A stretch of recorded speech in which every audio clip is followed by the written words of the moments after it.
সুপ্রিয় শিক্ষার্থী, আসসালামু আলাইকুম। আরিফস একাডেমির পক্ষ থেকে তোমাদেরকে জানাই শুভেচ্ছা। আশা করি তোমরা ভালো আছো এবং সুস্থ আছো। আজকে আমি তোমাদের গণিত বইয়ের প্রথম অধ্যায় অনুশীলনের প্রশ্ন সমাধান করব। তো আজকে 3 এবং 4 নাম্বারটা সমাধান করব। ঠিক আছে, তাহলে চলো শুরু করা যাক। দেখো ভাই, আমি এখানে প্রশ্ন তুলে রেখেছি। ঠিক আছে, দেখো 3 নম্বরে বলছে নিচের সংখ্যাগুলো উচ্চস্বরে পড়ো ও নিচের সংখ্যাগুলোর সঠিক স্থানে সংখ্যা বসায়। ঠিক আছে, দেখো ভাই, এখানে সংখ্যা দেওয়া আছে একটা। এই সংখ্যাগুলোর সঠিক স্থানে এই সংখ্যাগুলোর মানগুলো বসাতে, অঙ্কগুলো বসাতে হবে। ঠিক আছে, যেমন দেখো লেখা আছে নিযুত, লক্ষ, অযুত, হাজার, শতক, দশক, একক। তো এই অঙ্কগুলা কোন স্থানে বসবে এগুলা, সেগুলো আমাদেরকে পূরণ করতে হবে। ঠিক আছে, তো দেখো ভাইয়া, আমরা জানি যে সর্ব ডান দিকে যে থাকে তার নাম হচ্ছে একক। তাহলে এই হচ্ছে 9 হচ্ছে একক। একক তো এখানে কোথায় একক আছে? এখানে আছে সবার লাস্টে একক, তাই 9 এখানে বসবে এককের ঘরে, তাই না? এরপরে দেখো তারপরেটা হচ্ছে কি দশক। তাহলে একক, এটা হচ্ছে দশক, তাহলে দশক হচ্ছে 3, তাহলে দশকের ঘরে কত বসবে? 3 বসবে। তারপরে শতক 6, তাহলে শতকের ঘরে 6 বসবে। তারপরে হচ্ছে হাজার, হাজার হচ্ছে 8, তাহলে হাজারের ঘরে 8 বসবে। তারপরে দেখো অযুত, এখানে আছে অযুত কত আমাদের 4, তাহলে এখানে 4 বসাতে হবে। দেখো তারপরে আর কোনো সংখ্যা নাই, এজন্য আমাদের লক্ষ নিযুত ঘর ফাঁকা থুয়ে দিতে হবে। ঠিক আছে, এরপরে 2 নাম্বারটা দেখো। তাহলে এখানে দেখো ভাইয়া, একক আছে 7, এই এককের ঘরে 7 বসে যাবে। তারপরে দশক আছে 3, দশকের ঘরে তাহলে 3 বসবে। তারপরে শতক আছে 5, 5 এখানে শতকের ঘরে বসবে। এরপর দেখো হাজার আছে 2, তাই 2 হাজারের ঘরে বসবে। তারপরে শূন্য আছে অযুত, তাই অযুতের ঘরে 0 বসবে। 4 আছে লক্ষের ঘরে, তাই লক্ষের ঘরে 4 বসবে। এরপর আমাদের আর কোনো সংখ্যা নাই, এজন্য নিযুত ঘরটা কি ফাঁকা থেকে যাবে। এরপরে দেখো 3 নাম্বারটা, তো 9 হচ্ছে একক, তাই এখানে এককের ঘরে 9 বসবে। আবারও দেখো 9 আছে এককের দশকের ঘরে 9, তাহলে দশকের ঘরে আবার 9 বসাই দেবো। তারপরে শতকের ঘরে আছে 3, তাই শতকের ঘরে এখানে 3 বসবে। তারপরে হাজারের ঘরে আছে 0, তাই এখানে 0 বসবে।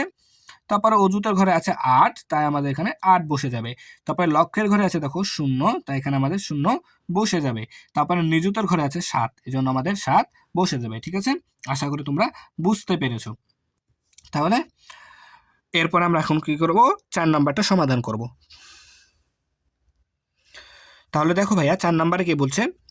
4 নাম্বারে বলছে সঠিক স্থানে কমা বসাও। ঠিক আছে, তো আমরা এই কমা বসানো 2 নাম্বার ক্লাসে শিখেছিলাম, তাই না? ঠিক আছে, হ্যাঁ, 2 নাম্বার ক্লাসে আমরা শিখেছিলাম যে কমা কোথায় কোথায় কমা বসাতে হয়। ঠিক আছে, সংখ্যাতে কোথায় কোথায় কমা বসাতে হয় সেটা আমরা 2 নাম্বার ক্লাসে দেখেছিলাম। তো আজকেও আমি তোমাদেরকে বলে দিছি। তো আমি বলেছিলাম যে তোমরা জাস্ট 322 এই কথাটা মনে রাখবা। তাহলে কমা বসানোর ক্ষেত্রে আমরা 322 এই কথাটা মনে রাখবো। আচ্ছা, এখানে তাহলে 3 দ্বারা কি বোঝাচ্ছে? যে প্রথমে 3 অঙ্ক পর একটা কমা বসবে। তাহলে 1 2 3, 3 অঙ্ক পর একটা কমা বসাই দিলাম। তারপরে আছে 2, তাই 2 অঙ্ক পর আবার একটা কমা বসবে। তাহলে 1 2, তাহলে 2 অঙ্ক পর একটা কমা বসাই দিলাম। আবার আছে 2, তাহলে আবার 2 অঙ্ক পর একটা কমা বসবে। তাহলে 1 2, তাহলে 2 অঙ্ক পর একটা কমা বসাই দিলাম। বাস, আমাদের হয়ে গেল, তাই না? এবার 2 নাম্বারটা দেখো। তাহলে সেম ভাবে প্রথমে 3 অঙ্ক পর একটা কমা বসবে। তাহলে 1 2 3, 3 অঙ্ক পর একটা আমাদের কমা বসলো। তারপরে আবার 2 অঙ্ক পর একটা কমা বসবে। 1 2 অঙ্ক পর একটা কমা বসে গেল। তারপরে আবার 2 অঙ্ক পর একটা কমা বসবে। তাহলে 1 2, এখানে দেখো ভাইয়া 2টা অঙ্কের পর আর কোনো অঙ্ক নাই, এজন্য আমাদের এখানে কমা দেওয়ার কোনো প্রয়োজন নেই। ঠিক আছে, এরপরে দেখো আমরা গ নাম্বারটা সমাধান করব। তো গ নাম্বারটা কি বলছে দেখো। তাহলে সেম ভাবে আমরা করব, 3 অঙ্ক পর একটা কমা বসবে। তাহলে 1 2 3, 3 অঙ্ক পর একটা কমা বসে দিলাম। এরপর আবার 2 অঙ্ক পর একটা কমা বসবে। তাহলে 1 2, 2 অঙ্ক পর আমরা একটা কমা বসাই দিলাম। আবার 2 অঙ্ক পর একটা কমা বসবে। তাহলে 1 2, 2 অঙ্ক পর একটা আমরা কমা বসাই দিলাম। তাহলে আমাদের কমা সঠিক স্থানে বসানো হয়ে গেল। জাস্ট কি মনে রাখতে হবে আমাদেরকে? 322।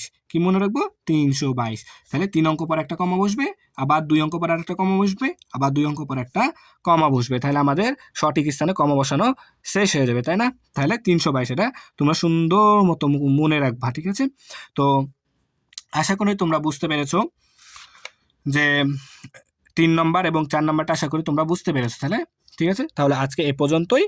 ভিডিওটি ভালো লাগলে অবশ্যই লাইক কমেন্ট শেয়ার করতে ভুলবে না, এবং পরবর্তী ভিডিও সবার আগে পেতে আমাদের চ্যানেলটি সাবস্ক্রাইব করো। আল্লাহ হাফেজ, আসসালামু আলাইকুম ওয়া রাহমাতুল্লাহ।